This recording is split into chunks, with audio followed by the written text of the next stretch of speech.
Asambleísta Virgilio Hernández.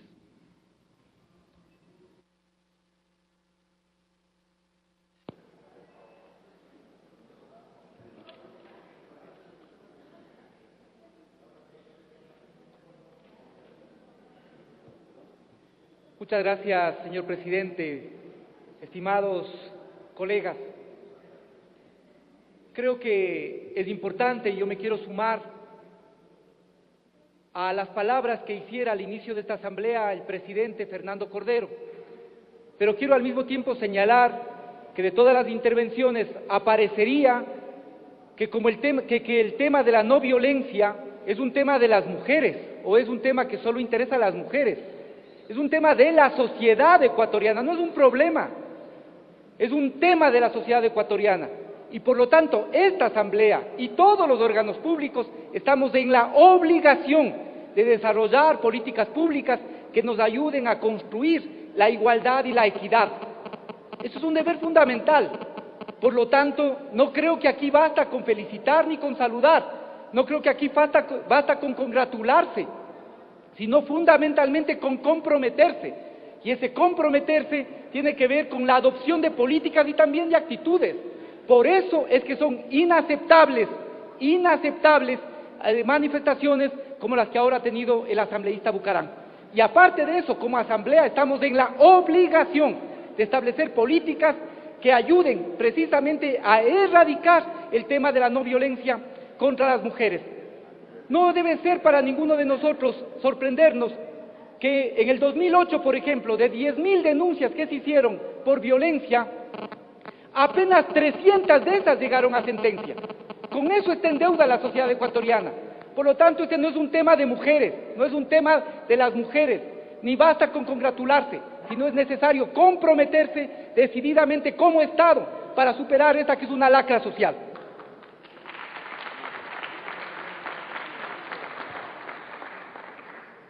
Me voy a permitir realizar algunas reflexiones. Me voy a permitir además partir de un reconocimiento, señoras y señores asambleístas. Es cierto, y nosotros lo asumimos así, que todos los recursos que ahora se invierten para educación y salud son insuficientes. Por supuesto que son insuficientes. Si estamos tratando de superar lo que ha sido en muchos casos 200 años de olvido en algunas parroquias y en algunos cantones de este país, que son insuficientes los recursos para carreteras, por supuesto que son insuficientes, porque estamos tratando de reparar lo que no se ha hecho durante años, durante décadas. Que todos los sectores quisiéramos que tengan más recursos para poder atender mejor las necesidades, por supuesto, pero en 3, 4 años no se puede cambiar una historia que durante décadas ha tenido dificultades y sobre todo ha generado una estructura de marginación, de exclusión permanente.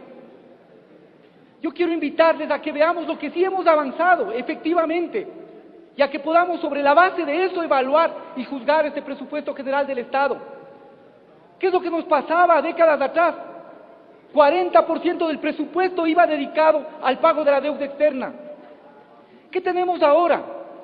Aquí se han mencionado varias cosas que voy a tratar de hacer alguna reflexión sobre estos puntos. En el año 2010, la Asamblea, mediante resolución del 3 de diciembre, se aprobaron 1.723 millones de dólares, que equivalía al 9.59% del presupuesto general anual. Y luego, con resolución de la propia Asamblea, en un año, para un solo año, nosotros crecimos ese monto a 2.115, pero incorporando 106 millones a las juntas parroquiales, que durante 10 años habían mantenido sus recursos congelados. Esto equivalía al 11.78 del presupuesto, sin considerar la cuenta CEFEDID, la cuenta de importación de derivados. Sigamos. ¿Qué es lo que pasa ahora? Y vuelvo a señalar, es apenas un año, estamos hablando de un año. Para el 2011 se prevé un monto en que la participación a los GAS, considerando exactamente las mismas leyes que estaban en el 2010, es de 2.494 millones de dólares, equivalente al 12.57% del presupuesto general anual. En un año estamos pasando 1.5, y además con absoluta transparencia, porque ahora algo que hemos eliminado con la aprobación del COTAD es la discrecionalidad con que se manejaban los recursos por parte de las autoridades de finanzas. Esto significa, colegas asambleístas, un monto de 380 millones de dólares del año que se incrementan, 380 millones de dólares al año que se incrementan. Esto es absolutamente significativo. Esto obviamente no corrige las inequidades que históricamente se han construido, pero es una muestra de lo que queremos hacer. Solo las juntas parroquiales que hace un año tenían, con nuestra misma aprobación del 3 de diciembre, 30 millones, ahora van a tener 134 millones de dólares. Obviamente que estos dineros aún son insuficientes, por supuesto. Que los gobiernos autónomos requerirían más recursos, por supuesto. Pero es un gran paso respecto a lo que sucedía y a la discrecionalidad con la que se manejaban los recursos. Hay que considerar además, y esto es importante, que por primera vez las juntas, como decían, se han aumentado sus ingresos en más de 100 millones de dólares.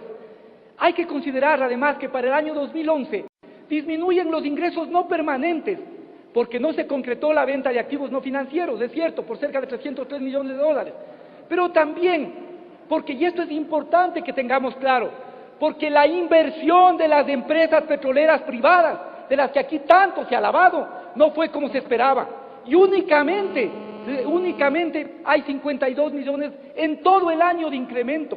Esto es importante ver, porque aquí a veces se pondera la inversión privada, se exalzan las virtudes de las empresas petroleras privadas, sin embargo, cuando tienen que rendir con el país, esos son los resultados concretos. Veamos un poco el tema en relación con el Programa Anual de Inversiones. El Programa Anual de Inversiones del 2010, aprobado por esta Asamblea, fue de 3.972.5 millones. El que se incluye para el 2011 es de 4.691.7 millones. Este incremento de 719 significa un 15.3 en el crecimiento de la inversión de un año al otro. Esto es fundamental que podamos tener claro. Es decir, hay claridad respecto de cuál debe ser el norte, el futuro, por el que el país se enrumbe. Pero además veamos que aquí se ha señalado, y con razón, que los ingresos totales ascienden a 14.480 millones de dólares y que los gastos ascienden a 18.214. Es cierto que existe una diferencia de 3.734 que se cubre con endeudamiento, pero es para el financiamiento de la inversión. Creo que aquí es una cosa importante. Aquí hay que preguntarnos, igual que cuando hacemos en nuestras vidas particulares y en nuestras familias, la clave es preguntarnos ¿para qué nos endeudamos? ¿En qué invertimos lo que nos endeudamos? Si yo mañana adquiero un préstamo para adquirir una copiadora, obviamente que voy a tener un desbalance al final del año, pero si esa es una inversión productiva, finalmente el fruto de ese endeudamiento va a significar una mejora en mi economía. Eso que es lo que es importante ver. Veamos esto. Creo que es importante reflexionar sobre algunos datos. Primero, de la inversión programada, 4.691 millones. No todo se cubre con deuda. Esto es un paso significativo. Es decir, casi 1.000 millones, 957, se cubren con ingresos propios. Es decir, ingresos que hace el país, ingresos que hace el Ecuador para poder dedicar a la inversión. Casi 1.000 millones, 957. Y el resto, ¿para qué nos endeudamos? Veamos algunas cosas fundamentales. 1.267 millones, inversión para el sector social. 1.096 millones para la producción. Aquí el asambleísta que me antecedió la palabra decía que si eso es la mayor parte para carreteras, pero si es que básicamente las carreteras son un elemento, carreteras y puentes que se dedica a 770 millones, es el motor fundamental para la producción. Preguntémosles a los campesinos que efectivamente podían tener producción, pero no tenían cómo llegar con esa producción a las ciudades. Por lo tanto, invertir en infraestructura es un aporte y un soporte fundamental para el proceso productivo y para el cambio de la matriz productiva. Y 1.219 para sectores estratégicos. De eso, 1.050 millones son para proyectos hidroeléctricos como Coca-Cola, Baba, Sopladora, proyectos que han estado represados por más de 30 años en este país. No puede haber desarrollo en el Ecuador si no logramos mejorar las asimetrías sociales, pero si al mismo tiempo no somos capaces de dotarnos de una matriz, de una capacidad energética fundamental. Esto es central para el Ecuador. Por lo tanto, hacer esos proyectos, endeudarnos para esos proyectos, es endeudarnos bien y asegurar que ese endeudamiento sea un endeudamiento productivo. También se ha mencionado el tema de la inversión con China. Creo que en esto quizá amerita un debate más profundo, pero son 3 momentos en los que el Ecuador ha tenido relación comercial con China: la venta anticipada, el Coca-Cola y la línea de crédito con el Exim Bank. Son 3 cosas diferentes, no son la misma. Esto es importante señalar. Son 3 operaciones diferentes con características jurídicas, contractuales, particulares distintas. Las cláusulas contractuales de la línea de crédito claramente estipulan, y aquí están los papeles, claramente que el pago es en dólares, pero al mismo tiempo la relación comercial que China ha establecido a través de este crédito, lo único que contempla es una reserva del cupo de venta hacia ese país, pero por cada barril que Petroecuador vende a China, PetroChina nos paga el precio del mercado de esa transacción en dólares. Por lo tanto, tampoco es cierto que con esto hemos comprometido nuestro petróleo con China. Yo vuelvo a señalar, colegas asambleístas, habrá muchas cosas que quedan pendientes. Aquí se han señalado los recursos para el Consejo. Voy a concluir, presidente. Para el Consejo de la Judicatura. ¿Saben qué es importante señalar? Que no se han disminuido los recursos, se han aumentado en 12 millones los recursos para la masa salarial con el Consejo de la Judicatura. Pero al 24 de noviembre de este año, el total ejecutado del Consejo de la Judicatura es del 62%.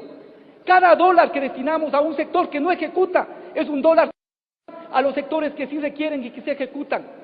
Yo vuelvo a reconocer y a decir, obviamente, no es que con esto estamos superando ni enterrando los grandes males, estamos dando un paso significativo, pero en lo que sí hay un cambio sustancial es que ahora pensamos en la inversión del país, en el sector social, y no comprometemos los recursos del pueblo para la deuda externa. Ese es el pequeño paso que ahora nos corresponde. Eso en el futuro seguramente significará cambio fundamental en lo que el Ecuador invierte y fundamentalmente para su gente. Gracias, señor presidente.